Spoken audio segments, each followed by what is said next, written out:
கடைக்கார நண்பர்களே வணக்கம். இந்த வீடியோவில் நீங்கள் வந்துட்டு பார்த்தீங்கன்னா ஒரு கடை வச்சிருக்கீங்க அப்படின்னா நிறைய பொருளை வந்துட்டு பர்ச்சேஸ் பண்ணுற மாதிரி இருக்கும். ஆனால் எந்தெந்த பொருளை எப்படிலாம் பர்ச்சேஸ் பண்ணலாம், ஹோல்சேலில் எப்படி நம்ம ஒரு பொருளை வாங்கி மறுபடியும் நம்ம வந்துட்டு பார்த்தீங்கன்னா மக்களுக்கு அந்த ஒரு பொருளை இலவசமாக ஹோல்சேலில் எப்படி கொடுக்குற மாதிரி நிறைய விஷயங்களை நான் ஷேர் பண்ணிட்டு வரேன்.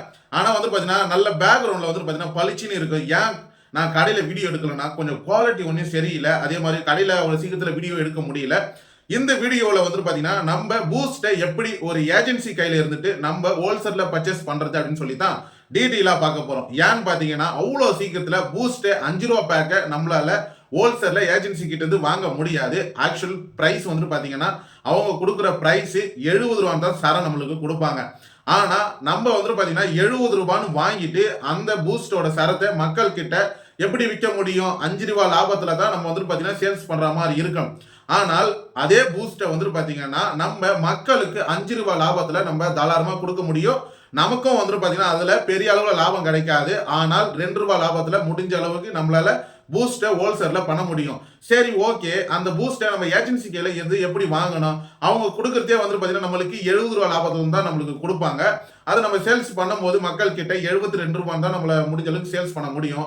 அப்படின்றப்போ அவங்களுக்கு ஒரு பொருள் கூட இலவசம் இல்லாமல் நம்மளால வந்துட்டு பார்த்தீங்கன்னா ஹோல்சேலில் பண்ண முடியாது. அது வந்துட்டு பார்த்தீங்கன்னா ஒரு ரீட்டைல் வியாபாரம் தான். ஆனால் அவங்க ஒரு மக்கள், அதாவது உங்கள் கடையில் பூஸ்டை ஒரு சரமா 5 ரூபா பேக்கை வாங்கும் பொழுது நம்ம அவங்களுக்கு அதில் ஒரு பிசி எக்ஸ்ட்ரா கொடுத்தா மட்டும்தான் நீங்கள் ஹோல்சேலில் பண்ணுற மாதிரி மக்கள் உங்களை தேடி வருவாங்க. சரி, ஓகே, அந்த பூஸ்டை நம்ம ஏஜென்சிகளிலிருந்து எப்படி ஹோல்சேலில் வாங்குறது அப்படின்னு பார்க்கும் பொழுது நீங்கள் வந்துட்டு பார்த்தீங்கன்னா பூஸ்டை சரமாக வாங்கக்கூடாதுங்க. அதை வந்துட்டு பார்த்தீங்கன்னா நீங்கள் பாக்ஸாக தான் இருக்கிற மாதிரி இருக்கும். பெட்டிக்கு அதாவது 2000 சம்திங் ரேட்டு வருது. எக்ஸாக்டா எனக்கு தெரியல. 2400 ரூபாய் கிட்ட வரும். 2375, 2380 இந்த மாதிரிலாம் போடுவாங்க. ஆனால் அதை வந்துட்டு பார்த்தீங்கன்னா நீங்க பாக்ஸா எடுத்தா மட்டும்தான் உங்களால ஹோல்சேல்ல அந்த சரத்தை கொடுக்க முடியும். ஆனால் ஒரு சில ஏஜென்சி கையில் இருந்துட்டு பாக்ஸா எடுத்தாலும் நமக்கு ஸ்கீம் கிடையாது. அதனால வந்துட்டு பார்த்தீங்கன்னா பாக்ஸா எடுத்தாலும் இப்போதைக்கு எங்களால் வந்துட்டு ஹோல்சேலில் கொடுக்க முடியாது, ஒரு பீஸ் கணக்கில் தான் கொடுக்க முடியும்னு சொல்லுவாங்க. அந்த டைம்ல நீங்க ஒரு பெரிய கடைக்காரா இருக்கிறீங்க அப்படின்றப்போ நீங்க வந்துட்டு பார்த்தீங்கன்னா ஸ்கீம் என்ன இருக்குன்னு பார்த்துட்டு ஒரு பாக்ஸா இல்லை 2 பாக்ஸா போட்டோம்னா ஏதாவது வந்துட்டு பார்த்தீங்கன்னா நம்மளுக்கு அது ஒரு 68, 69 நம்மளுக்கு பண்ணி கொடுக்குற வாய்ப்பு இருக்கா அப்படின்னு கேட்டு நீங்க வந்துட்டு பார்த்தீங்கன்னா பூஸ்டை ஏஜென்சிகள் இருந்து பர்ச்சேஸ் பண்ற மாதிரி இருக்கும். ஆனா வந்துட்டு பாத்தீங்கன்னா நிறைய பேர் வந்துட்டு நிறைய பொருளை வாங்கிட்டா எக்ஸ்பிரி ஆயிடும் அப்படின்னு சொல்லிட்டு எல்லாம் கமெண்ட் செக்ஷன்ல சொல்றாங்க.